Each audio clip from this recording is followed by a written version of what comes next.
আগস্টের গোমতী নদীর ভাঙন আর উজানের ঢলের ভয়াবহ বন্যা দেখে কুমিল্লাবাসী ক্ষতিগ্রস্ত হয়েছে ৩,৫০০ খামার। অসংখ্য পোল্ট্রি খামারির পুরো বিনিয়োগ ভেসে গেছে বানের জলে। এখনও সে ক্ষতি কাটিয়ে উঠতে পারেনি খামারগুলো। দৈনিক ৪ থেকে ৫ লক্ষ ডিম উৎপাদন কমেছে জেলায়। ক্ষতি পুষিয়ে নিতে কেউ কেউ ঋণ নিয়ে চেষ্টা করছে ঘুরে দাঁড়ানোর। বন্যায় সব হারিয়ে পথে বসেছেন অসংখ্য খামারি। যখন বন্যা পানি আসা পরে এখানে প্রায় ৩-৪ ফিট পানি হয়ে গেছে গা। তো আমরা দফায় দফায় নিচের যে মুরগগুলো উপরে উঠাইছি, উড়াইতে উপরে লেভেলে নিয়ে গেছি সব মুরগ। তারপরেও অনেক ক্ষয়ক্ষতি হয়েছে। বুড়িচং উপজেলার ১৭টি খামার থেকে প্রায় ৫০০ ঘরে বায়োগ্যাসের ব্যবহার ছিল। তবে বন্যায় বিপর্যয় নেমে আসে খামারগুলোতে। কর্ম হারিয়েছেন অসংখ্য শ্রমিক। পোল্ট্রি খাতে ক্ষতি প্রায় ২৯৪ কোটি টাকা। শুধু ডিম উৎপাদনকারী খামারে ক্ষতি প্রায় ১৫০ কোটি টাকা। খাবারের দাম বৃদ্ধি পেলেও মান কমেছে।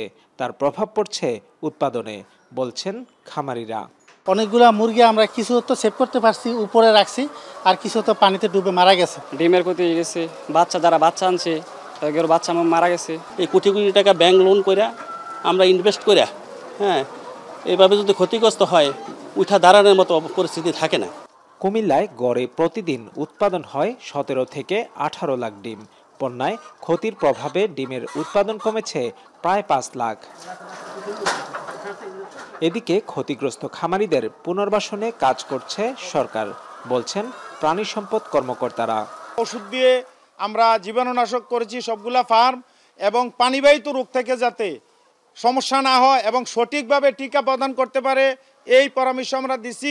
বন্যার ফলে সবচেয়ে বেশি ক্ষতিগ্রস্ত হচ্ছে আমাদের লাইভস্টক বা প্রাণী সম্পদের, বিশেষ করে ডেইরি খামার, পোলট্রি খামার। আর পোলট্রি খামারটা ক্ষতিগ্রস্ত হওয়ার কারণে আমাদের আনুমানিক ২০ থেকে ৩০ ভাগ ডিমের প্রোডাকশন কিন্তু কমে গেছে। খামারিদের পুনর্বাসনে মুরগির খাদ্য ও ওষুধের দাম নিয়ন্ত্রণ এবং মান রক্ষায় সরকারের কঠোর নজরদারি চান পোলট্রি সংশ্লিষ্টরা। খালিদ সাইফুল্লাহ, এখন কুমিল্লা।